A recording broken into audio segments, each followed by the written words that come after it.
Europe need 14 and a half points to win the cup back. They've got 14 at the moment. This is for the half point. This to win the cup. It's hold it. Europe have won back the Ryder Cup. Paul McGinley from Dublin has got the half point that was needed.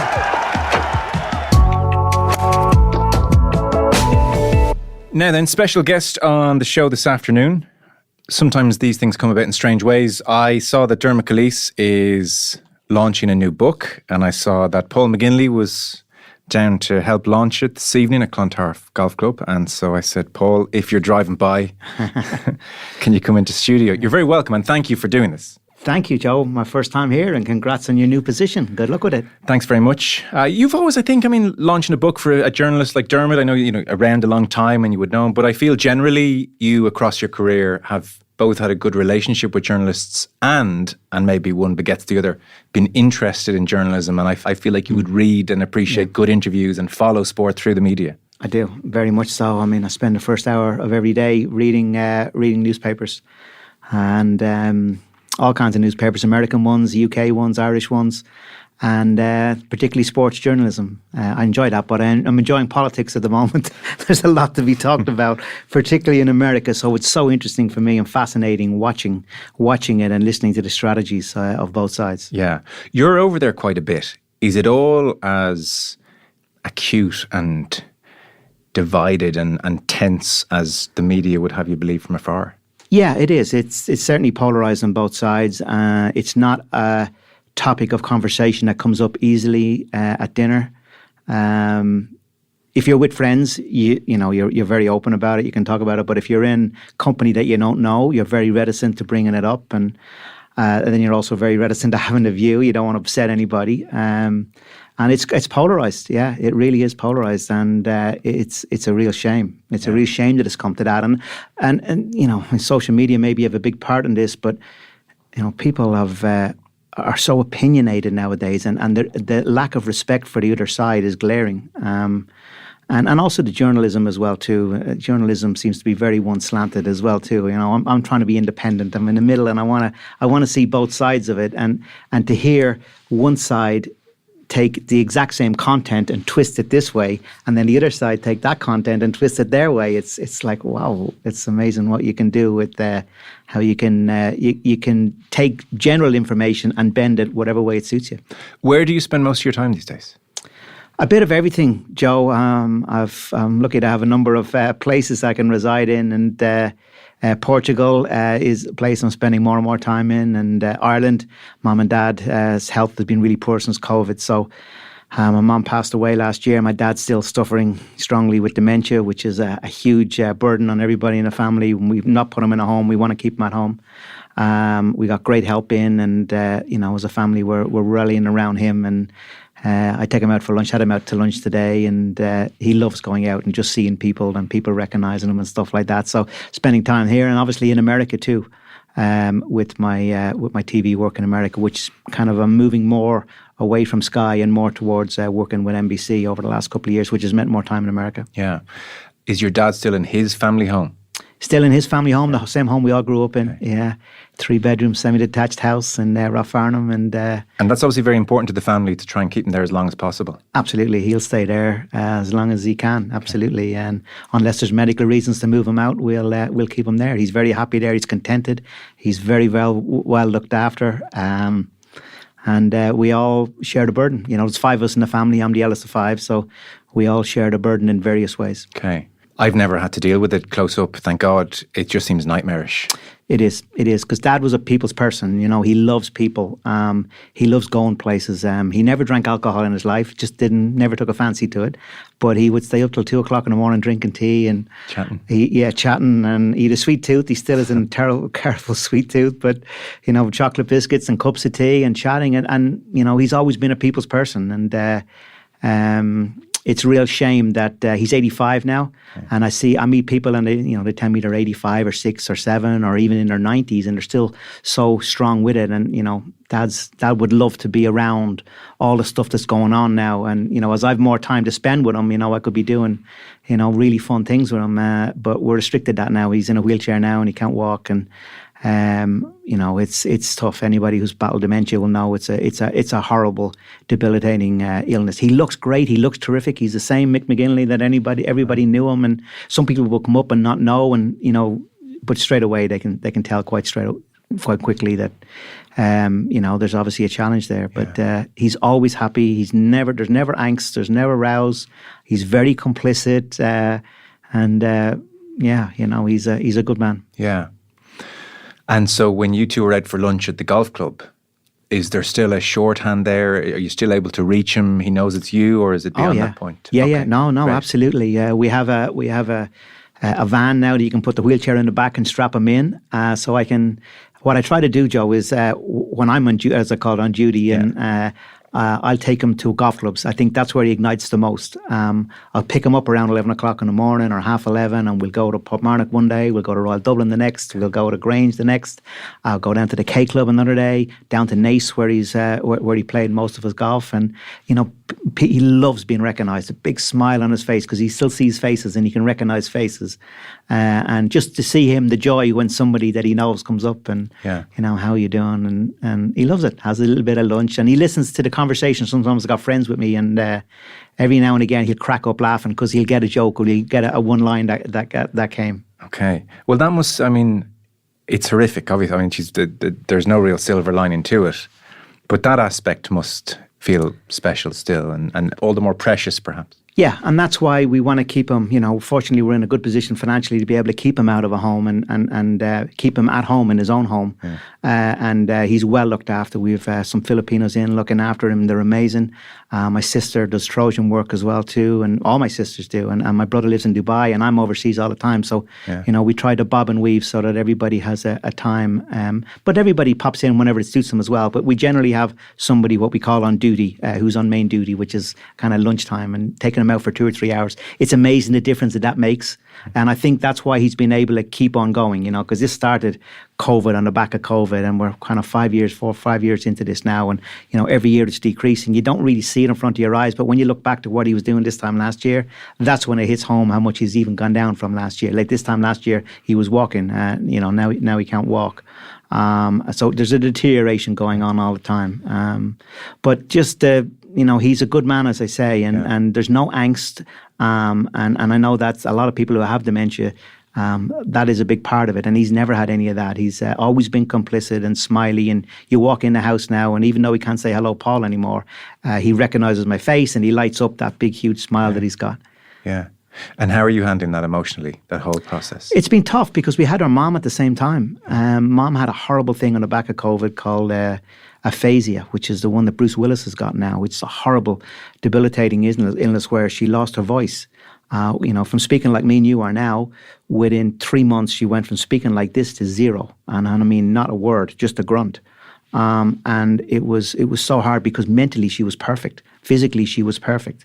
But then slowly, physically and mentally she was starting to go downhill as well, because we had Dad off the pitch at the same time. So we both of them at the same time on the back of COVID, trying to, learn all of this for the first time. But, I guess we were very lucky. I'm 57 now, and right up through my life to this, up to COVID, we had an unblemished run of good health in the family. And to see, Mom and Dad then both deteriorate so quickly after COVID, that was, it's been a big learning curve, let's put it that way. And are you the type to say, all right, I'm rolling up the sleeves, and much like a slump in my game or a sporting challenge, I'm just going to meet this head on? Pointy elbows is one of your great phrases. Because I know, me personally, I think I'd be in counselling once a week, and I would think, I'm broken by this, and I'm upset by this, and I'd feel woe is me. I think I'd have that in my locker a little bit. Like you seem to be more the other way. Yeah.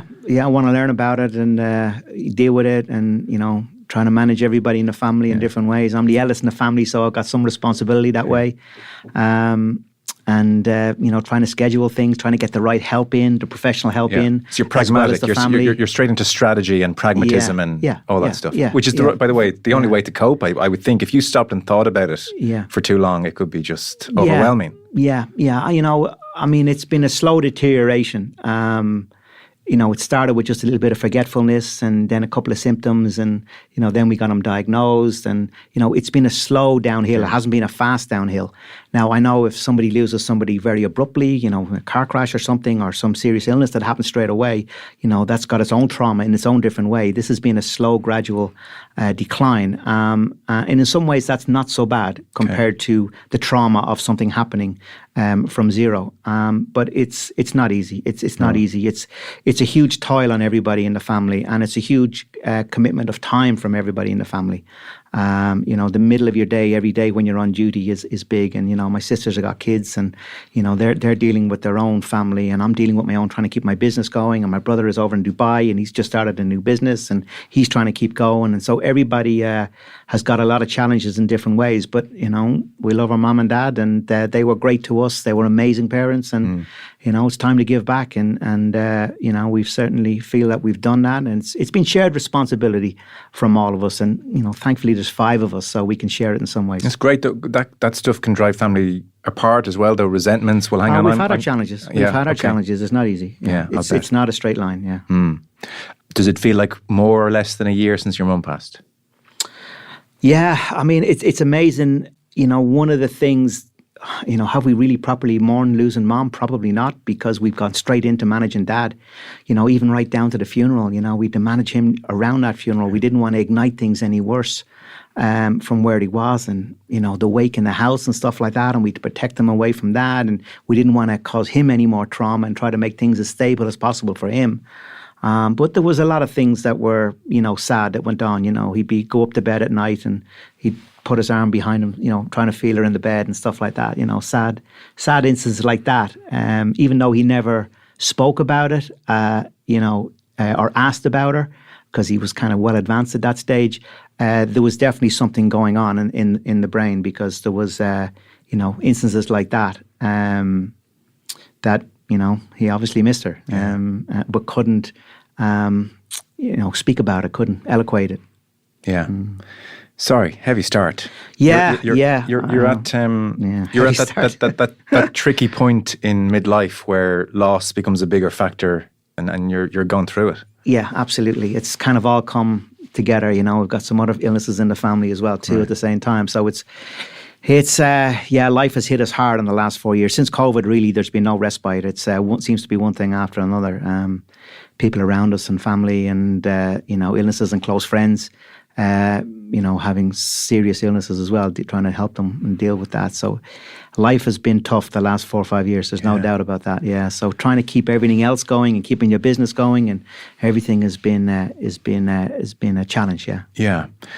So the TV work is a part of your business. I'll come to that in a moment. What else is business for you? You talk about business. This is how I imagine your life. Sorry, not based on the last 10 minutes, but in an idyllic world. You're at Sunningdale and you play around the golf and you hang out with some people. Say, but you should invest in that, and by next Tuesday you'll have made triple your money, and you chink glasses and you go off for dinner. It used to be like that, Joe, before COVID. A little bit of truth in that. Yeah, that was what it was. Great life over in England. Right. Happy days. Member in Sunningdale, member in Queenwood, member in Wentworth. So I had the 3 courses right there, all within a couple of miles of the house, and great members. Love the members. Love playing money games. Lots of crack afterwards. Challenge, in terms of competitiveness golf, give them all their shots. And what's great about particularly in Sunningdale, that's where the money games are. And I was there last week, by the way, and I played again, hooked up with a number of them and had some more games. And what's great about it is they play history. So if I play you and I give you 10 shots and I beat you, the next time I play you, even though it could be 12 months' time, you get 11 shots. And then if I beat you again, you get 12 shots. So the history's always remembered. So I turned up in Sunningdale with the guys, having not played with them for probably a year. Straight away, they were able to tell me, you owe me these shots, you owe me this.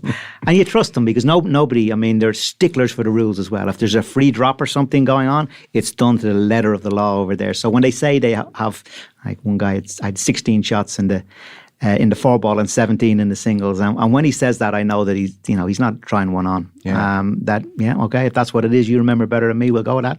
I suspect you were very appreciative of that life, though. That pre-COVID sweet spot, maybe, where Ryder Cup was done and, legacy secured and financially good and, life was to be enjoyed, I suspect you didn't take it for granted overly. No. Yeah, I mean, I've, 3 busy kids as well too that were going through college at the time, and they need a lot of mentoring. It's not just, they finish school and they go into college and off they go. There's a lot of mentoring goes on as well too, and managing them as well too. And the challenges in life at the moment are not easy, as we know. And, kids impressionable at that age and making sure they stay in the right paths and, they don't make bad decisions.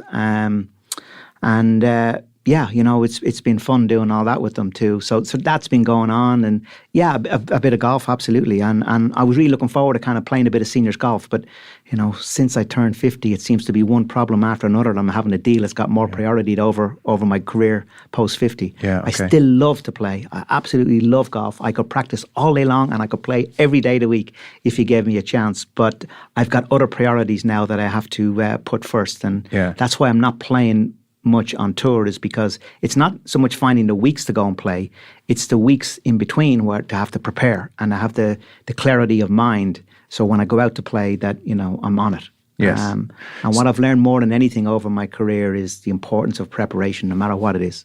So, sorry, we tangent there. We talked about your Great Gatsby-esque life in Sunningdale. What is business away from the TV work? Well, I've got a lot of corporate work, a lot of corporate partners that I work with. I'm on the advisory board for the Ryder Cup. I'm not on the board for the European Tour. I was at one stage for 6 years, and I enjoyed that. That was my first real experience of being on a proper board and a proper run board. So that was a huge learning curve for me. I really enjoyed that. I've got a couple of companies where I have small investments in, so I sit with those, and that's fun watching them grow. I love doing design work, and there's a bit of a legacy there, playing a little bit with my heart there, because I'm doing a lot of legacy work in Donegal, where mom and dad are from, and I want to, kind of raise the profile of Donegal, and I've been doing a lot of work in that regard. I'm working on 3 courses up there at the moment. We got a golf design business that's actually quietly gone along the last 15 years, done really well. I mean, we've done over probably 150 million worth of work we've done over the last 15 years, and not many people would know about, but there's been a lot of learning curves in that. I got a great partner in Joe Bedford with that, and we've, we're very confident in what we do, and we seem to get things right because you don't have to go back in and fix it, and the members seem to be happy. That's something I'm going to spend more time doing, hopefully, in the future. And are you very hands-on in the design? Very much so. Joe's the man on the ground. He's the guy that will go out and he's got the expertise and the agronomy side and the grass side and growing things in and the irrigation and the estimated costs and how much soil has to be moved. And, I got the vision of what we need to do. And I've been lucky to play all the best golf courses in the world, Joe. So that's my, that's my template. Yeah. My template is the great designers and the great courses that I loved. I have a strong belief that golf is damn difficult, any golf course anyway. Even if you play it in a field with no bunkers or anything, it's difficult just to make contact and try to hit it straight. So I'm a great believer in simplifying golf courses and making them really desirable to play and appetizing to play. And you want to be encouraged to play the shot rather than intimidated to hit a difficult shot that is going to be tough to pull off. So I'm a great believer in that, and not too much movement on the greens, bunkers where you can see out of and see all of the green, but challenging at the same time, a golf course that can be tweaked up should need it. But in general, golf courses, I believe, are designed too difficult, and I'm trying to kind of simplify it somewhat. Interesting. No arguments here. I mean, but it is lovely when you play a golf course and you feel enticed, as opposed to, oh God, this is intimidating. Well, that's what I want to do. I mean, my favourite course in Ireland to play is probably Portrush. And I put Baltray up beside that. Now, I often say to myself, why do I love playing those golf courses? Portmarnock is a better course than both of those in my view, and Waterville's a better course than those in my view, but I enjoy playing those two more. Why? And it's because the golf course gives you a chance. It gives me a chance to, I feel that I can shoot, even now I can shoot 68, 69 around there, or 66 on a good day. I want to come, and if I don't do it, I want to come back. It doesn't burst my balls, and I don't come off thinking, oh my God, I'm so deflated. It was so difficult, and shot 76 and played half decent. And so I want to create golf courses that are fun, that are going to get you on the hook to come back and have a go at it again. And my design golf courses, I'm not bothered. If a really good player comes up and shoots 64, I'm not bothered at all. I think that's great. Good luck to them. Yeah. When you talked there about how you'd love to be playing more, but life obviously dictates otherwise. I never got a sense if you mourned the loss of being a player, sports people die twice and all that. Like you look at Harrington just at the weekend again, he won in Arkansas. He'll be winning until he's 150, I think. You know, he's just wired that way. I couldn't imagine him, the pain it would cause him to leave golf. Yeah. And my sense from afar of you is when you were in the back nine of your real competitive period, suddenly the Seve Trophy was coming into view and Ryder Cup ambitions were coming into view. And I almost wondered, God, did he have time to like mourn the fact that I could hit that ball in the top 20 in the world for a period, which you could, you were a top 20 player, and now obviously I'm losing my game. I don't know, was that a difficult thing for you? Because for other guys it would have been horrific. Yeah, I guess that's just, naturally I've done it, and it's a bit like mom and dad maybe. I just reset and, okay, what's the next challenge? Where are we going here? And you didn't feel sorry for yourself for a year or two? No. I miss it. I'd love to play more of it. And I wish at the age of 43, 44, I was better than I was. But I knew the writing was on the wall. I never was somebody that the game came easy to. Ever, ever, ever. You know, I turned pro at 25. Yeah. At 19 years of age, I was 4-5 handicap. You know, it was something. When I came out on tour, I didn't think that I would last a year. I didn't think I would get on tour for a start. Because I was a good amateur. I was a dominant amateur in Ireland. But it was a big step up to being a professional playing on the European tour. So when I came out, my game was okay. I mean, I played in the Walker Cup here in '91. I wasn't in the top 3 players in that team. A lot of players are much better than me. So I kind of went along. I turned pro, and then I won my second tournament. I won the European Under-25s, and I won 15 grand, and I thought I was a millionaire. And money will never mean as much to me as that 15 grand did. And then I went to the tour school and came second. Before I know it, I'm on tour. It's like, holy God, I'm on tour now. How am I going to sink or swim here? Probably sink. But I was very lucky, Joe. Looking back and now and reflecting on it, I was really lucky that I went into an Irish culture on tour. Christy Jr. was still playing on tour. Eamon Darcy was still playing on tour. Des Smith was still playing on tour. Darren, who was a good friend of mine, was in his second year on tour and established himself well. Owen O'Connell was on tour as well too. So, I had 5 guys straight away that kind of took me under their arm. And, people, you talk a lot about culture in sport, and you hear it mentioned a lot. Man United, you hear it at Liverpool, and the culture. The old players on any team, Ryder Cup the same, they establish the culture, and they drag you along. And that's what happened to me. It's like, I got in a current, and the current dragged me along. Those guys dragged me along. I remember once missing a cut early in my career and feeling sorry for myself, going to a room, and Des Smith said, I'll see you for dinner. I said, oh no, I don't feel so good. I'm going to just have room service. No, you're not having room service. He says, you'll be coming out with us. So 6:30, I'm in my room, and a phone wouldn't stop ringing. And he ended up, badgering me to come out for dinner. It was the best thing ever, and I never, ever had room service for that reason in my life ever again. I had room service, but it was because I was tired, or it was a late finish or something, but never for feeling sorry for myself. So you're dragged along with that culture on tour, and I was very lucky to have that. I don't know the young Irish guys have that now. There's not a big contingent of Irish guys in the tour. They're not feeding into that. And you're very much, when you come on tour, a product of who you hang around with. And to start off, I was hanging around with those guys, and they cut the edges off you. There's no feeling sorry. You're going out for dinner with Eamon Darcy, and you start moaning about missing a few putts. I'll tell you, you get trimmed down very quick. Des Smith too. I mean, just that it was tough love. Yeah. Really, really tough love. Same in the practice rounds. It was tough love. There wasn't an inch given in practice rounds. Me and Darren used to always take them on as partners, and we play for 50 quid. It was a huge amount of money then. I mean, it was like it was brutal. But then when I kind of got that level and got established on tour, then I moved into another circle of friends, Then I moved into the, Darren and Lee Westwood and Thomas Bjorn and Ian Poulter and those guys that were kind of, winning tournaments and were Ryder Cup players and on the verge of Ryder Cup players and, having big success. And then Porter came along, and then he started having success. So I'm kind of swimming in that current, and that's what dragged me along. It wasn't that I went out there, at 25 years of age on tour and saying, right, here I am, watch me, I'm going to take off. I didn't know what path I was going to go on. So I kind of got caught in the current of what everybody else was doing, and my competitiveness came in, and I started competing with them and, somewhat jealous of them when they played well, and then that drove me to then play well. So that's kind of how my career evolved. So when they kind of moved off tour and kind of went to play in America, I was a little bit, probably a little bit rudderless in that regard. And then the Ryder Cup captaincy became a thing. And the minute I did the first Ryder Cup, the first Seve Trophy captaincy, I said, now, golf is difficult and this comes hard to me, and golf's a damn difficult game. But this captaincy I loved and it came easy to me. The strategies and the things I wanted to say and the simplicity I brought to it, and the players really reacted to it. And we went from, never having a chance to win that Seve Trophy to winning. And the players all saying nice things. And I said, wow, I do have a talent in this. Not so much playing golf, but I do have it in that regard. So that's kind of how it evolved. Yes, that was my sense, actually, yeah. But I guess that's lovely to replace one passion with another passion. Yeah.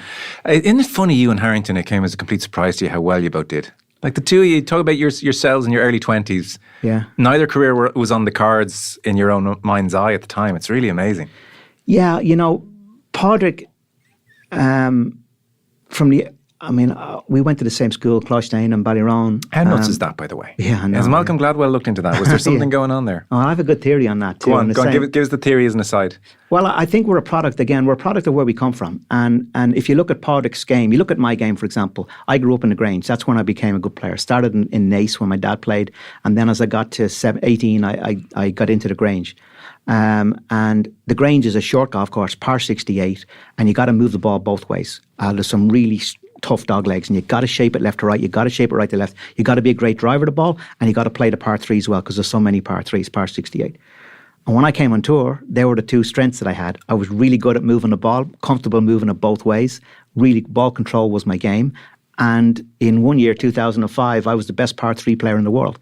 Nobody had a better stroke average than me. So I was a product of the Grange. And Padraig, growing up in Stackstown on the side of the Dublin Mountain, where even if you play well, back then 12 greens around, even playing well was a lot because you sloped off a lot of the greens a lot. Yes. You have to chip and putt a lot. Yes. So Padraig became a brilliant chipper and putter as a product of Stackstown where he grew up. So as long as I've known him, and when we played Walker Cup together in 91, which was his first Walker Cup, and I think he played 3 Walker Cups. I mean, that was phenomenal. So he was a hell of a really good amateur. Now, the problem is, people look at Darren Clarke and they see him striking the ball as an amateur and it came easy to him and they say, boy, that's talent. But they don't recognise that chipping and putting is also an incredible talent. Darren didn't have the talent to chip and putt the way Padraig did. But Padraig came on tour with a phenomenal talent, probably a more important talent than hitting a golf ball, which is the ability to chip and putt. Then you throw his competitiveness in on top of it. So his weakness was actually getting to the greens. And then when he saw Bob Torrance, he met Bob through me, and that's how it kind of escalated. And when he got his game in good shape, now he's a full package. Who's more competitive between the two of you? Padraig, I think he's the most competitive person in the world. Okay, right. Okay. I don't think. I mean, maybe you put Tiger up there with him. I mean, he's ferociously competitive. Right. Yeah, but it's competitive with a smile on his face. You know what I mean? It's not a. If you beat me, I'm never going to speak to you again and shun you. It's he's the first guy to congratulate you to do. So he enjoys it. You gotta love it. You gotta love what you do, and you gotta love the battle and not be afraid to lose. That's what great competitors are. They're not afraid to lose. You were the best par 3 player in the world in 2005. Yeah, so the statistics guys told me. Yeah. I was always a good par 3 player, and I probably still am. By the way, what average do you think it was? 3.2. So I was playing the world events then. So I was playing I was top 20 in the world, playing all the world events, playing all the majors and the big events on the PGA Tour. So I'm playing the toughest courses. Okay, 3.6. Yeah, it was 2.8. 2.8, so just under par, yeah. That's amazing. Yeah, people think that it was lower, but it's not. Just level par, It's still the case on tour. If you're even under par 4s, even under par 3s, and 2.5 under on the par 5s, you're sucking diesel, as they say. You're going to have a good career. Let's get this over with. What do you think people are saying to me about golf at the moment? Oh, they're fed up of it, I'd say. Sick of it. Yeah, absolutely. I'm sick of it myself. Majors never better, but Liv has not landed with people in the main, and then week to week, PGA Tour, DP World Tour, it's just lost a bit of something. And I have to say, I never thought I'd be saying it, but aside from Rory at Wentworth and Rory at RCD, I've gone weeks and weeks and weeks without even turning on. I don't know what it is. Something's just been taken out of it. Well, sorry, I do know what it is, but whatever quality the PGA Tour had as like best of the best, and it meant something, and it was worth keeping an eye on to see how X is going against Y with a view to a major in 3 months' time. All of that juice has just been taken. Yeah, I think you just look at the viewing figures, and you can see that in America and over here in Europe. Absolutely, it's a real challenge for the game. Administrators have got a massive problem with the game. It's a diluted product. There's too much of it, and people don't know where to go, tune in and see it. The players have, in my view, too much power. I can say that as a player myself. They have too much power over the game. They have too much veto in what goes on in the game, and they're going to vote for what suits them best rather than what's best for the sport. So there needs to be some kind of a coming together. There needs to be less power from the players, and a more unified product going forward that's going to appeal to the public. Yeah. A bit like Formula One has done. It's kind of reinvented itself somewhat and created really good narratives, and everybody knows how many Grand Prix there are and are able to tune in. It doesn't really have a competitive product out there, and golf used to have that, but yeah, we've lost our way. There's no doubt we've lost our way, and golf has got a huge amount of challenges going on administratively at the moment. So that's what should happen. What's your guess as to what will happen over the next 2-3 years? Majors, fine, everyone loves them. But week to week, how will LIV, the PGA Tour, DP World Tour, how will this all be resolved, if at all? It's not sustainable now, Joe. No. I'll tell you that right now. Financially, the PGA Tour cannot keep up this level unless something changes.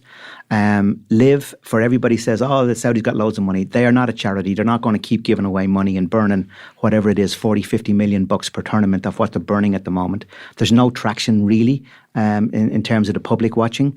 There is no TV deal in place. There's no corporate sponsors in place. It's a big ask to be spending, several $1 billion that they've already put into it. So nobody's winning here. The only people winning are the players on both sides. If you're Shane Lowry, for argument's sake, you're making 3-4 times the money you were before LIV. Life's never been better. And if you're Ian Poulter, Lee Westwood, you're making 3, 4, 5, 10 times the money that you were making before LIV. Life's never been better.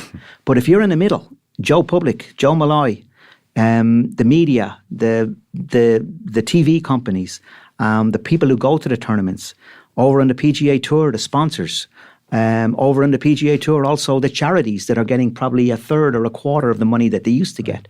All that money is being sucked out in order to pay these ridiculous prize funds that are more than what golf is producing. So golf is living outside its business model. It's a simple business principle. You take in X and you take a little bit of profit, and then you play for what's left.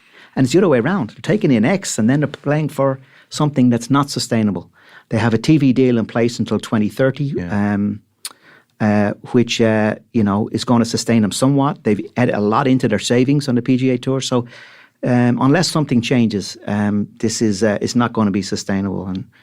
And golf it's heading for a reckoning somehow. Yeah, I heard McIlroy speaking recently at the Dunhill, and he was saying this is of the negotiations between the PGA Tour and DP World Tour and LIV at the moment, that the number of different legal precedents in different continents, the number of lawyers in the room, it is messy. And I dare say he's right. So that's one aspect. You hear certain players in the PGA Tour who are saying, well, I was loyal. John Rahm just banked several hundred million, so surely I'm due some compensation. The self-awareness isn't great amongst golfers. So that seems to be another stumbling block. For you, as you understand it, what is the biggest stumbling block to these negotiations? Because Lord knows, if this goes on for another 2, 3, 4 years, everyone's going to die of sleep. I think the biggest stumbling block for me is that the veto and decision-making is not sitting with the right people. Okay, the players have it. The players have it. Okay. Now, I'm a player myself, and if I was in that situation, I can understand exactly where they're coming from. And of course, you're looking over the shoulder and you want to say, well, he got this, so I don't want that to happen. But in the interest of the game, something has to give at some stage. I think we've got two underlying fundamentals. I've been saying it for a number of years. We've two underlying fundamentals that are stopping progress in golf. And the first one is that it's a members organisation. European Tour is a members organisation and PGA Tour is a members organisation. So it's owned by the players. So they have veto on the board. any big decisions that have been made, the players' representatives on those board have got more say than the smartest, brightest business people who could be there. Yeah. So that's difficult because, you're always going to be inclined to look out for your own self-interest. No, it's true. That's the first thing. The second fundamental that needs to change for me is independent trader status, where the players can pick and choose when and where they want to play. If you really want to engage with sponsors and you really want to have a business model that's going to be interesting for sponsors, you've got to be able to have a product to sell. So, going to Royal County Down is part of the product. Everybody wants to play Royal County Down. It's going to look fantastic on TV. TV companies are delighted with it. Amgen are coming in. But, of course, the first question is who's going to play? If Rory McIlroy doesn't play the Amgen, they got a real problem. So luckily Rory has played, but still, imagine how good that would be if Scotty Scheffler was forced to play, Sanders Schauffele was forced to play. It would be a completely different product. Then you can have a proper conversation with Amgen. Probably the viewing figures will go up. You can have a proper conversation with Amgen to say, look, you've paid X amount this year. What about next year? We'll sign up and we'll promise you Scotty Scheffler for the next 2 years. We'll promise you, X, Y, and Z, Morikawa, whatever the case may be. And now you're selling, and I think that's the one thing that Liv got right more than anything. And when they were going to negotiate with Valderrama, for argument's sake, they'll say, well, this is our product. This is who's turning up. Yeah. Big different conversation than the European Tour going to Valderrama and saying, we want to use your course. And they say, well, okay, who's playing? Because we want to be in an elite golf course with the best players playing. And you're going, well, Rory's not playing. He's in America that week. And different conversation. And then, of course, Valderrama go with Liv because Liv have got, a higher quality player that they're able to produce. Both Keegan Bradley and Luke Donald have said there's no issue picking live players for the Ryder Cup. I think that's the right decision, isn't it? It would undermine the tournament terribly. Yeah, I think otherwise. so. I think so. Look, we'll have to see how it plays out from a European context the next few months. The two players obviously are Tyrrell and John. So we'll see how it all plays out. But at this moment in time, they're not paying their fines. They have appealed the fines. So the appeal is ongoing. Okay. Sport of arbitration. We'll be hearing that. When they're going to hear it, I don't know. But, at the moment, they're on the bus. And that's the right thing to do, and to see where things go in the next 6-9 months. Is there going to be a deal before the Ryder Cup or not? Okay. You were named as strategic advisor to Luke Donald for Bethpage Black in January of this year. So what does that mean? What does that mean? Well, I'm on this advisory board. There's 4 people on that board. Ian Ritchie, former chairman of the RFU and also of Wimbledon, chief executive of the RFU and Wimbledon. Richard Scudamore, former Premier League, and Damon Buffini, Sir Damon Buffini, a very successful business person, and me. We're on this Ryder Cup advisory committee. You land on your feet, don't you? So you're telling me you get to play centre court if you want, tickets to any Premier League game, and Twickenham whenever you like. Is that what I'm hearing here? Between the lines. Yeah. Well, anyway, we're on this board. We're on this board, and we meet kind of 4 times a year. We have a lot of communication as well in between the meetings, and our job is to basically advise Guy Kinnings and the Ryder Cup board and everybody involved with Ryder Cup. And my job, I was asked to go on this board to oversee the team and to make sure there's continuity going on and all of that. So I was doing this role going into Rome for Luke, communicated a lot with Luke going into it, quietly behind the scenes, and just making sure, not to tell him what to do, but making sure that every scenario was addressed by him before he made his decision, or that he was aware of every possible scenario. Well, if you make this decision, this is how it could play out. You make this decision, this is how it could play out. Now, so my job was to be that person, to sort of to make sure that nothing was dropped or missed. Yeah, okay. So they've taken that, and post Ryder Cup in Rome, looking into the next one, when we had our meeting, I had a very, very strong view that we're very good at home. This perception that we're brilliant in the Ryder Cup and America rubbish is not true. If you look at the results, America are excellent when they play at home. They're not good on the road. We're excellent when we play at home. We're not good on the road. So my job as strategic advisor is to, I was very much involved in the architect of, in some ways, of the template at home, that we've kind of harnessed and got better. And Thomas Bjorn did a better job than I did, and Luke's made a better job of that. So now they want me, along with Luke, to kind of devise and look at an away match differently than we have looked at in the past, and look at it from a different lens. Okay. So that's what I am. You're going to be limited in what you can say just now. We'll hear maybe in a couple of years' time about some of the things, but it's interesting you mentioned home advantage, because I was going to ask you about that. This is becoming a slight problem for the tournament, in that I'm now going into each one and not quite as excited because I'm assuming the home side is going to win. Are we getting anyway close to a scenario whereby, do you know what, the home team, you can't actually have as much say over the course as you've had over the previous decade? Because McGinley went in and he ruined it for everybody, and he knew what to do with the rough, and it was repeated by Bjorn and Donald, and the Americans have caught on to that as well, and they know where to put their pins, and the green speeds, all of these things are huge they don't factors. control the pins. Both teams get the pins well in advance. Well in advance, but they can dictate where they go? No. Can they not? No. Ever? No. Oh, I thought the Americans stuck him in the middle of the green one year. Well, yeah. Technically, they weren't allowed to do that, Joe. That's a matter of dispute. Is it really? Okay. That was in Clark's year. That was in Clark's year. Well, it happened in previous years too. Yeah. And so hit the middle of the green. Phil Mickelson said it in an interview, all right, that he kind of alluded to the fact that they were controlling the pins when they weren't meant to be. Oh, so okay. what we've done since to clean that up is that the players on both teams get the pin positions on the Monday of the Ryder Cup. They're issued with the 6 pin positions for the week, 5 pin positions for the week. They're not told which day they're going to be there, but these will be the 5 pins on green 1, these will be the 5 pins. So there's no way that anybody can get an advantage. Okay. And it's the same with the tee boxes. You're notified now in advance that these are the tee boxes that will be in play in this hole, and these tee boxes in this. And so it's now hemmed in. So we've taken that out. And I think you may well see, not now, maybe not very shortly, but you may well see a more coming together as well in terms of course setup and rough heights and stuff like that. So it may emanate in that direction. But I still think there's a lot on the table in terms of approaching an away match. And you know, So what can you give us? Mentality more than anything else. You know, it's a very different dynamic. I've played in 3. 1 away and 2 at home. It's a very different mindset playing away from home. I played under Bernard Langer away from home. Luke did too. We actually were partners in that. We played the first game together. Did you win?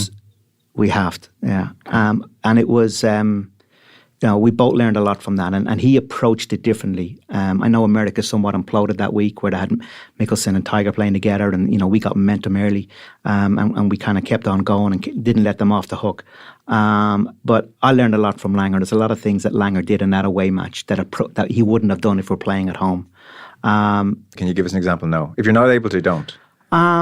Yeah, I don't want to give away too much. It's for Luke to say more than me. But my role is to be feed stuff to Luke and his vice captains, and together we kind of come up with what is this away template? Yeah. What are we going to do away from home? And it's not so much rip up everything we did at home. But, certainly more than 50% and 60, 70% of what we did at home is not really applicable away from home. Yeah, it's a very, very different environment. It's very different. You've got to have a different mindset and maybe a different team too. Maybe different characters and personalities in your team. Okay, interesting. But then you've only so much control over who's in your team. Well, you have 6 picks. Because the last 2 in Rome and then equally in Whistling Straits. Yeah. Honest, Friday morning session, I said, that's the weekend gone. Over. You could just tell both days, Europe in Rome and the US after the first session. Whatever it is, the away team couldn't hang in there long enough to make the other team nervous. Yeah. Yeah, exactly. And again, I think away teams on both instances. I think Portmarnock was captain in Whistling Straits, and in fairness, he had more headwinds than, in all my experience of Ryder Cups, than any captain had before. He had no crowd there because of COVID. We weren't allowed to have any supporters there. That was a big miss. He had an aging team. He had a team that wasn't really on form. Yeah. He only had 3 picks. Whereas Steve Stricker went with 6, and Portmarnock didn't change to 6 when he had the chance because of COVID. So we didn't have a vibrant team going in there. And then he came up against a very well prepared Steve Stricker who knew what he was doing. They were good. Flip that on then to Rome, and in my view, in all of the Ryder Cups that I've been involved in and observed, that I get into the weeds and everything that goes on in a Ryder Cup, the performance of the European team in Rome was the best I've ever seen. It was the best performance from a European team and an American team ever. It was phenomenal. I don't care what team America would have put out. We were going to win that Ryder Cup. We were phenomenally well prepared. We had a huge amount of form. We had 3 of the top 4 players in the world at the time who were all playing well. We were ready, and Luke was fantastic as a captain. He had really primed them mentally as well as everything else. We were unified. There was a very, very strong spirit, and we had great strategies. We had really good course setup. Molinari made a phenomenal job with the stats. So we had so many things in our favour, and I had a challenge there because I knew this going into it. I was really giddy, but I couldn't show it out on TV. And so I had to, I never want to lie to the viewer, but I didn't want to put myself out there. I really felt, I said to people privately, there's just no way we're not going to win this Ryder Cup. Europe is so well prepared, and we're absolutely flying, and that's the way it turned out. It was a phenomenal performance from the European team. We were brilliant. Interesting.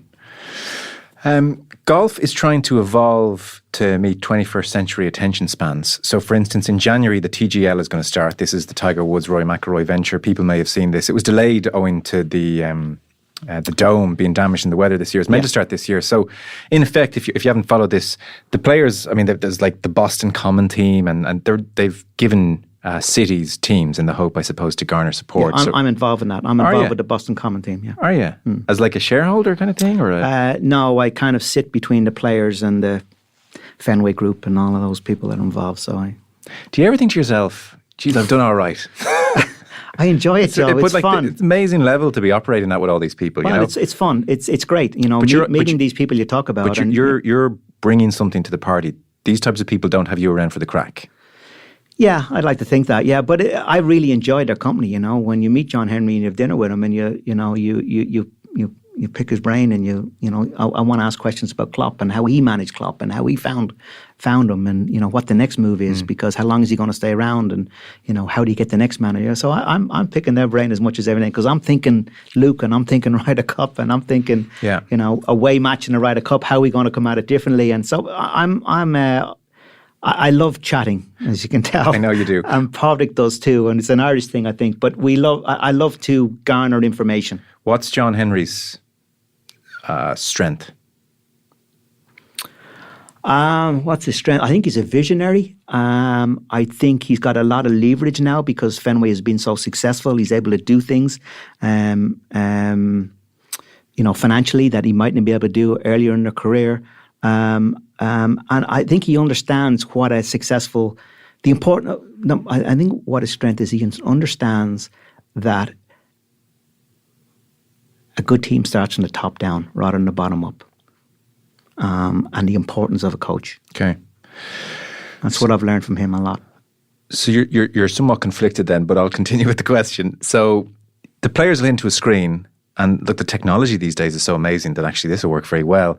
And then the short game area, maybe from 50, 75 yards in, will be real. There's a green there, and slopes can be adjusted and speeds can be adjusted. And, on the face of it, it should all work out quite well. And if nothing else, it's a vehicle for Tiger Woods to remain very competitive, actually. That nuisance of having to walk the 18 holes 4 times a week will be gone. So there's that, and then there's like the TV exhibitions in the guise of the Mickelson Woods, the match in December. Rory McIlroy and Scotty Scheffler, i.e. the PGA Tour, will take on Brooks Koepka and Bryson DeChambeau, i.e. Live, on the 17th of December. I was going to ask if any of that floats your boat personally as a traditionalist. I guess if you're involved with TGL, you should say yes. But do you think this stuff is landing with the public? Is this a good avenue for the game going forward? Do you think this is going to be big? I don't know, Joe, to be honest. Okay. I honestly don't know. I've been working with Boston Common now for a year. They're great people, I can say that. It's not just them, by the way. It's not just Fenway Group. A lot of the movers and shakers and owners of the big teams over in America are also involved as well too. It's some serious people involved in this. This is why I talk about business people taking the lead more so than players. I was really hoping that this SSG group, as they're called collectively together, would have a much bigger say in the PGA Tour than they have done so far, but they're restricted because the control of the board is in the players. So I don't know if it's going to be successful. That's my honest. I've seen the computer-generized images of what it's going to look like, and it looks phenomenal. There's some serious people involved in this, and they're not throwing money at this for the sake of losing it.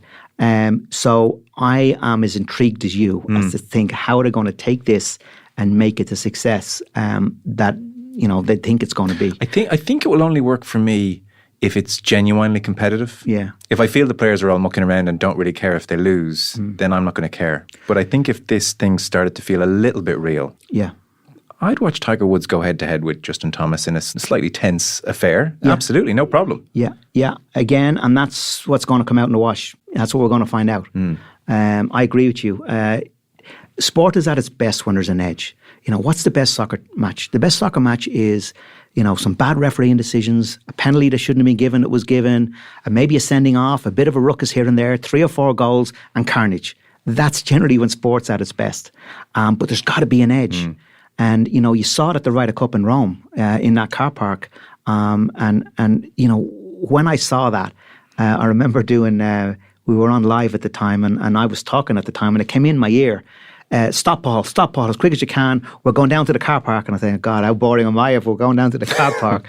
I thought we were just going to an interview or something. And they said, quick, stop as quick as you can. Went down to the car park and, it was all kicking off. We got it live on the Golf Channel. I remember, yeah.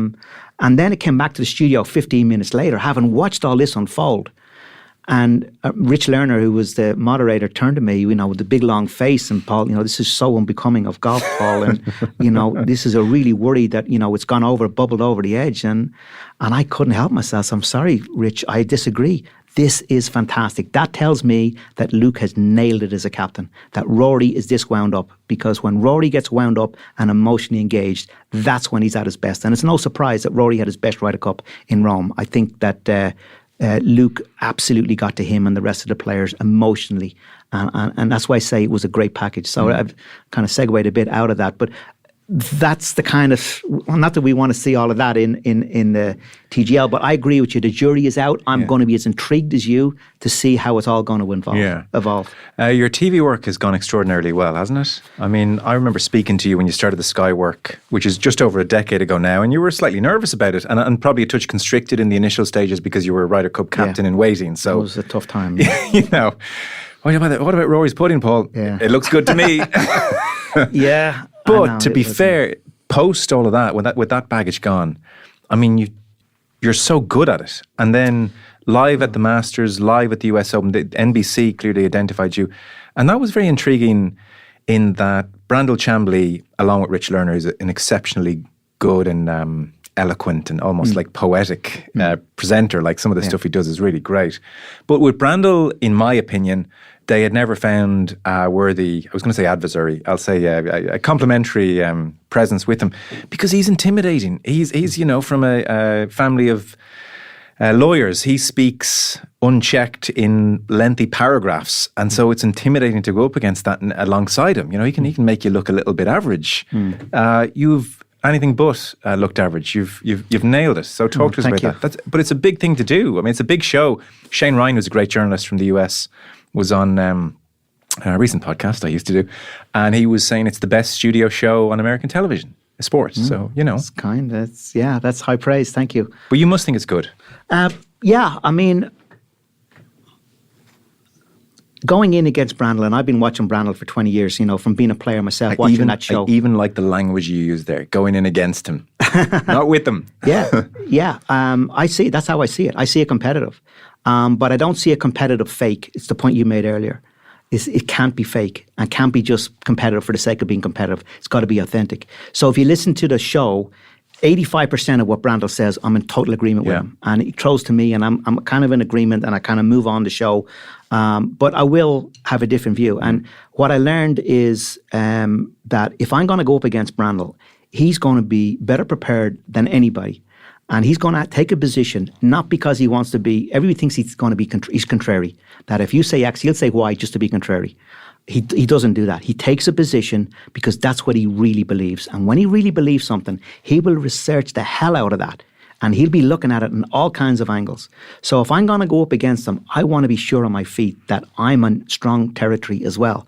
So it's the point that we opened up the show with, that, I'm a great believer in prep. And I do a huge amount of prep for TV. Every single day of every year, I'm doing prep. This morning, I woke up at 6:30. Time goes so fast. It was 8:05 before I realised it, because I'd gone through all the newspapers. I copied and pasted a couple of articles that I'd read, put them into my notes. I mean, my notes in my phone are just off the scale. I'm going to run out of iCloud soon. I'm going to have to buy more of it. But you know what I mean? So I'm forming opinions. I said, that's an interesting perspective, and I'll take it. That's why I'm so intrigued with the American election, because I'm so interested in the strategies, and I'm interested in how they're putting it together. Not so much the two people who are going to be president, but the strategy behind the machine behind it, if you want to call it that. So when I go in against Brandel, I'm going to be as well prepared as him, and then it's a question of keeping my thoughts straight, yes, not getting flustered on live TV, and being prepared. And I'm constantly making notes, even during the show when I'm, off camera. I'll be making notes, and as something has been said or he's got it, and he's on a single shot with the camera, I'm beavering away on the other side there, and I'm taking notes, and I got 1, 2, 3, 4 points that I'm going to make and counter to what he said. Could also be tempting to try and use 6-syllable words just like him and match him in certain areas, and that's another aspect of his. I didn't learn that in Cloistein. I learned a lot of things there, and I had a great schooling there in the Christian Brothers. But it's like, I remember saying this to you years ago, and I think I've got better at it. But if I was doing school again, I would have paid more attention to the English language. And I think, when I play with these hoity-toity guys over in England and Sunningdale, their use of the English language is phenomenal, and they can say a sentence with one word, and you know exactly what they mean.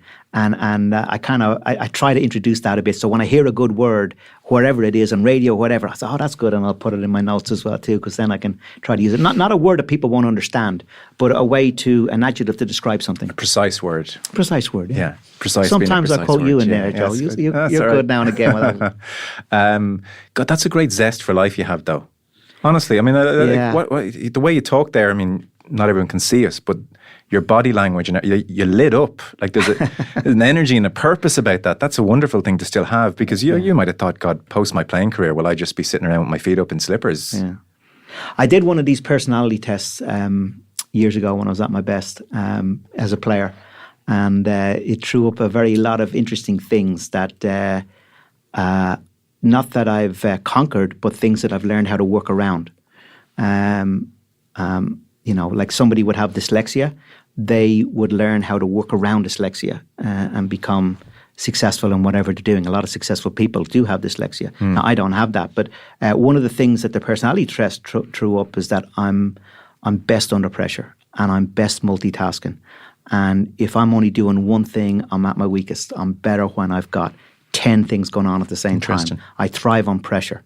I'm not particularly structured, so I have to force myself to be structured. And Emma, who works for me, is very structured. So she's my structure, her yin to my yang. So you don't get stressed, no? No, I don't get stressed. I mean, look, I've challenges in life like everybody does, but I wouldn't say stress is one of them. No, I'm kind of good at. I guess you learn it from being a golfer, though, Joe. It's so damn difficult, this game. It's so damn difficult, and you learn to take a punch in the nose, dust yourself off, shakers. You ever see a boxer getting hit and the water goes everywhere and their face gets hit in the nose, and they shake their eyes and then they go at it again. That's how I see. Okay. That's how I see life sometimes. You got to dust yourself down and shake yourself off and move on. And are those tournaments incredibly intense work-wise, or can you and Lerner and Chamblee, prop up the bar having a scotch afterwards and it's a lot of fun? No, well, I do 3 jobs, you see. I know, yeah. So I'm not alone just doing, like Brandel's only doing that job and Rich is only doing that job. I'm doing NBC and I'm doing Sky. Why are you doing that? Again, because I feel I'm better doing that. Okay. I feel if I was just doing one job, I don't think I'll be as productive. I'm good when, as I say, under pressure, when there's lots going on, and all of a sudden you got to glue into intensity. But that's very interesting, because I was tempted to say there, to psychoanalyze you from across the chair, like, are you not at peace just sitting with yourself? But then I was thinking, could you probably played a lot of golf on your own, where you've walked up a lot of fairways on your own, so you must be okay in your own company too. So I do like my own company. Yeah. I'm good in my own company. But so you wouldn't think to yourself, do you know what, NBC, big deal, that's plenty, that's enough. Sky, I love you, no thanks. No, Sky's my home family. I mean, they're great. That's what started me out. And I learn a lot because, stuff that I'm doing on Sky during the day, I can use in the show that night. Fair enough. So, I am learning all the time and I'm taking notes of something that happened and say, oh, that's interesting. I'm going to bring that up tonight. And sometimes during the show or live TV, I mean, with Sky or NBC, I'll text the producer to say, that shot that Rory just played in the fifth, I want to replay it tonight. I have something to say on that. And when I get into the show, like an hour before, when I get up and I put my suit on and do the hair and makeup, and I'm looking through it, and he said, right, Paul, we got that shot of Rory. What do you want to say? And I'll say, well, I want to come at it from this angle. This is what I want to show. It's a really good illustration of whatever happened during the day. The other thing about Brandel, just to finish on it as well too, I don't know where he's going to go. I think that's one of the things that makes the show authentic. So, I have a good idea. If it's going to be the Saudis, I know where he's going to go with the Saudis. But sometimes he comes out of left field with something that I don't see coming. And that's why I got to be prepared. And I think that's what makes it authentic. But it's so good. And by the way, for the 85% of you two agreeing with each other, I think that's great. Like, I'm learning plenty with you two agreeing with each other on a certain point. It's terribly insightful. Like, I don't. No one needs a Punch and Judy show. It's kind of insulting to intelligence if that is manufactured. It's got to be real. I mean, everything I try to do, same with golf course design, everything I try to do, I try to be transparent and authentic. Okay. I've taken up too much of your time, so let's quick fire for a second. Why is the Open coming to Dublin was a question that was asked last week, and I didn't have a good answer. Is it coming to Dublin? I mean, that's press speculation. You don't think so? There's a lot of hurdles to jump in that regard. Yeah, I think it's very, very premature to say that it's coming to Dublin. Oh, right. You're not so sure at all? I think there's a lot of hurdles to jump. I think it will come in some time, but it's not certainly imminent. I think there's a lot of hurdles to jump. Portmarnock is the obvious place, but it does have a lot of challenges. Logistically. Yeah. The news this week, government going to put up 40 million and let's presume some kind of road goes across the water and it's all ticks boxes. But why would the British Open, I know they like to call it the Open, but why would the British Open come to Dublin? I get Portrush and the UK link, but why is it coming here? Like everything in today's world when it comes to sport, somebody's got to pay the bill and you're coming to a capital city. Irish are, the most... outside of St Andrews, the biggest sales of merchandise ever in the Open was at Portrush. Irish people come out in their droves. They spend a lot of money. They're a great crowd. You've got a capital city here. You've got an airport down the road. You've got all the hotels in the world, all accommodation in the world. It's you've got a golf course that's absolutely world-class, outstanding. The players will love it. And it's a capital city. And the chances of huge corporates coming there and spending a lot of money are significant. So it's as they say, follow the money, Joe. Okay, so sorry, it was a simple answer, actually. Who's the best player in the world right now? Scotty Scheffler by miles. By miles. Mm-hmm. And you think his putting is sustainable? I think it's vastly improved. See, there's different styles of putters, and this is when I went to Phil Kenyon, I knew that was a good move. Phil Kenyon was not good for Rory because Rory's kind of unstructured. But a structured guy like Scotty Scheffler going to a structured coach like Phil Kenyon, that was a good match. And I certainly think he's a far better putter with Kenyon, just like Rory's a far better putter with Brad Faxon. So by miles is a big statement. Yeah. He is by miles. I mean, he's 90% top tens this year, Joe. That's off the scale. So I follow the stats, as you know, very deeply. And the best year ever recorded in playing golf was Tiger Woods 2006. Yeah. We have statistics now down to the inch with the lasers out there that every single shot is documented and chronicled on the PGA Tour and in the majors, down to the inch. And that's been going on since about 2000. So we've got quite a big database now. And Tiger, as you can imagine, dominates the top 5 best years ever played. Vijay Singh was up there one year.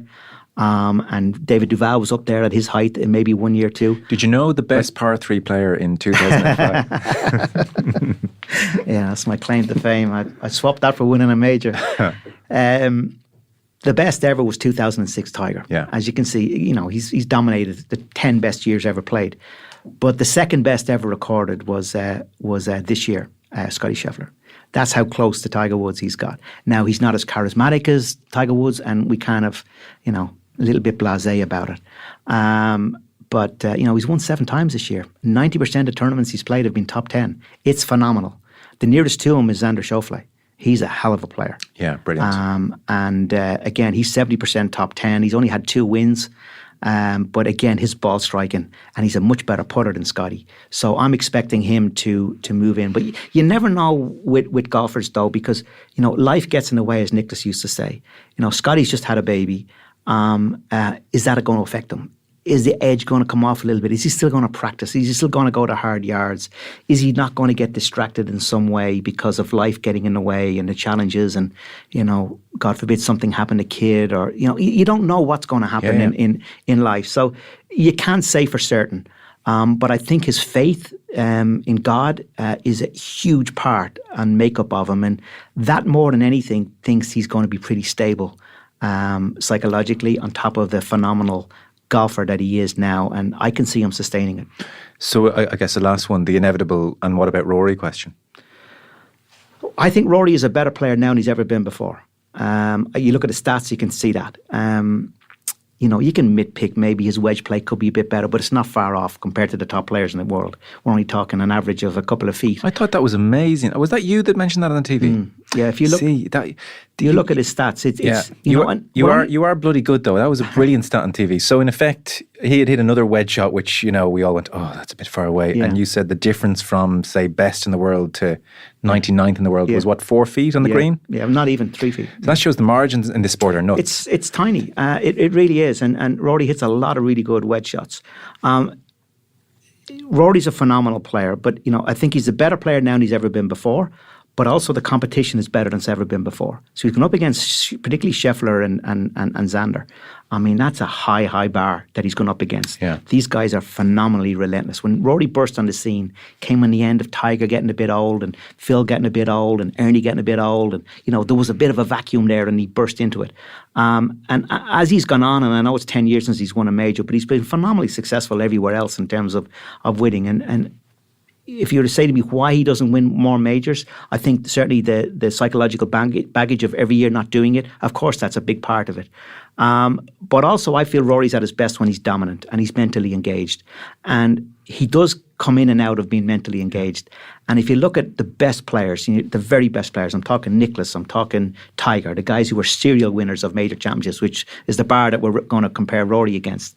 They were brilliant in rounds 1 to 3. And they were brilliant at getting the lead. Tiger was brilliant at getting the lead going into Sunday. Nearly all of his majors were won from a 54-hole lead. Rory's not good. Rory leaves himself too much to do on a Sunday.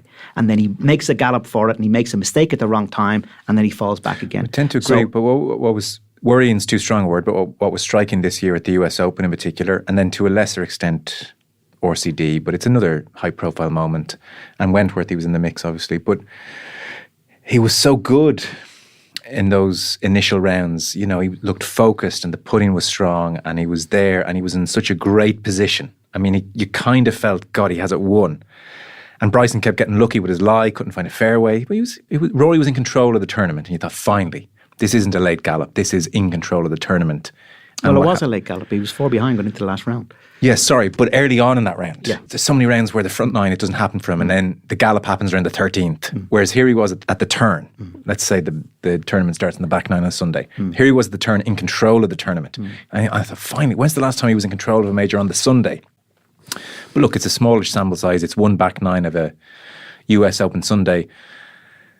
But yeah, I mean, something happened. There's something there, and I don't know how you erase demons. I mean, you can tell yourself, I'm not defined by it, and you can go through all the various exercises you want to go through. But at a certain point, and you'd know it better than anyone, when you're out there on your own on the back 9 on a Sunday, you're like, oh God, I'm kidding myself. I don't care if I was telling everyone I'm not defined by it. I bloody feel like I'm defined by it right now. I'm nervous. I want this so much. And that seemed to get to him. It did get to him. Yeah, absolutely. He made mistakes that he doesn't normally make. Absolutely. He saw the finishing line. And I think that's a combination of years of not getting it done and it meaning so much to him. Only a couple of months earlier, he went head-to-head against Xander Schauffele in the Wells Fargo, and he absolutely battered him off the golf course. Yeah, so it's not a question of him not having the heart, but certain instances you do, have more baggage than others. And when I was Ryder Cup captain, having, when I talk about meeting people and spending time with them. My hero growing up was Tom Watson. Yeah. And when I was captain, I had a lot of dinners with Tom, some private, some more at functions. And he was my hero growing up, and I loved picking his brain from a golfing point of view. Not that I was trying to pick his brain. Well, maybe I was about what he was going to do as a Ryder Cup captain. But I loved talking to him about pressure. What I loved about Watson, here's what I loved about him was he played quick and he was ballsy under pressure. He pulled off the shots. He was phenomenal. For a guy who was very poor early in his career under pressure and folded a number of times, he learned how to be a serial killer when it came to winning tournaments and closing them out. And I asked him, what was that evolution? What was the key? What was the learning point that you had? And he had a great line. It sounds so simplistic.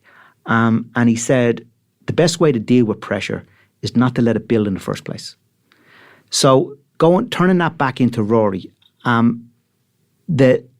because he comes late on a Sunday, like he did in the US Open, the pressure has accumulated. Yeah. What I'm saying to you is that if Rory could come out of the blocks and have that intensity days 1, 2, and 3, because his 4 majors that he won, he was leading after 54 holes in each of them. I think he's only led twice or once since then after 54 holes in a major. Was that the Masters? No, that was against Reed. No, that was before he won his majors. That wasn't at Reed. No, he was behind Reed going into the last round. It must be the Masters in 11, was it? No, it was the Cameron Smith. It's in Andrews course. Yeah. So six times he's he also in the Masters as well. Yeah. But 6 times he's led after 54 holes and he's won 4 of them. It's a good return. Yeah, it's an excellent return. Yeah. But Tiger's 90%. Ernie Els is up there with closing as well when you have a lead. So getting that lead going into Sunday, then you're in control. And that's kind of where I think the miss is from Rory. It's when it comes late, his run comes late and the pressure is at its height then and you can't afford to make a mistake. So imagine if Rory was 4 ahead when he made those mistakes coming down, he'd still get over the line and win, because that's what Tiger did. Tiger's line was, when I get a lead, the best way to defend a lead is extend it. And when you're in control and you're not pushing.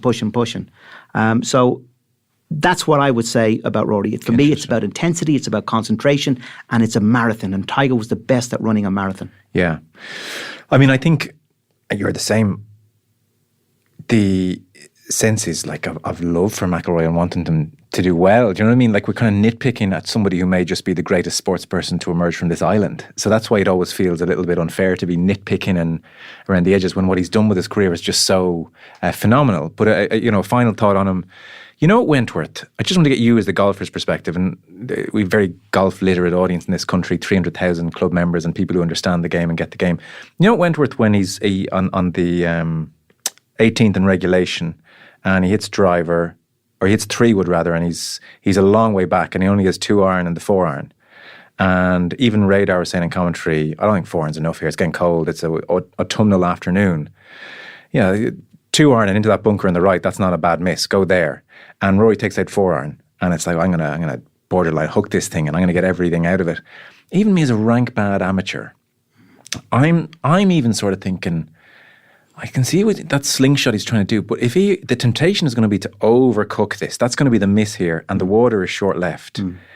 I was like, oh geez, I mean, and so he did. And he got lucky. He missed the water by 5 feet. But that was the miss that was calling out to that shot. And I just thought, God, that's not... Yeah. Under pressure, that's a strange choice, Now, maybe in a major he plays it's more safe. Maybe he thinks Wentworth, to hell with it, will go with it. But I know, as a golfer, your analysis of those kind of moments with him. Yeah, I think that was a bad decision. I think he made the wrong call there at that stage. I think it was easier. Probably the easiest way to make a birdie in that hole was to lay it up. It was an easy pin position. There was a bank over to the right. The green slopes from back to front. Right. So you could hit a wedge shot in there and pitch it 10 feet right, a little bit long. It was going to spin back down towards the flag. It wasn't a difficult pin position. That's how Billy Horschel made birdie in order to get in the playoff.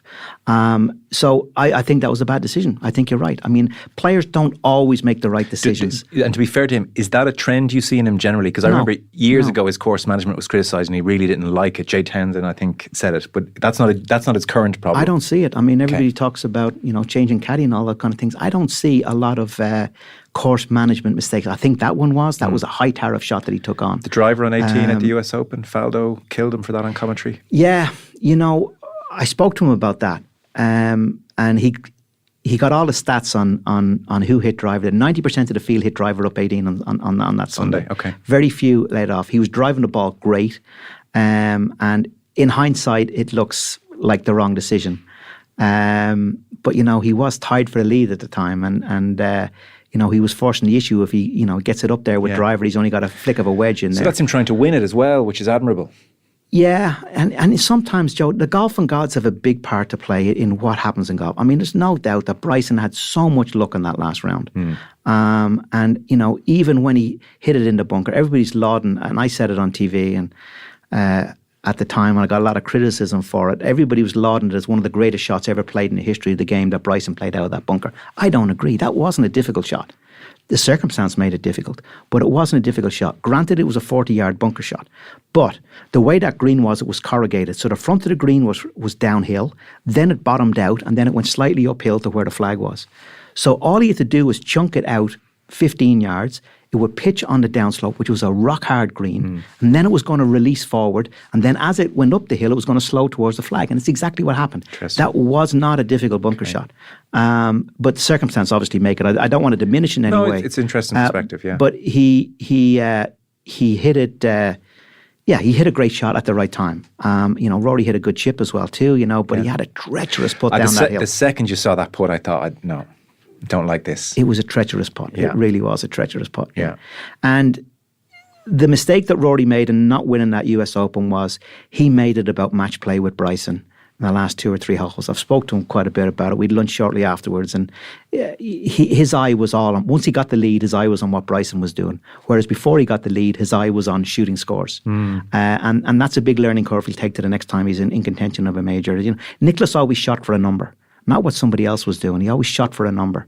It is almost a kind of trite thing to say, and I don't mean it that way, but I suppose with Rory sometimes you think, God, that's a lesson that you learn in your first 5 years of being a pro, not this stage. You know, there's no one rule for every situation, Joe. Fair enough. You know, and I think that's, you know, as I say, you know, 2 months previously he went head to head against Sander Schauffele and absolutely dominated him and battered him as he went on to win at Quail Hollow.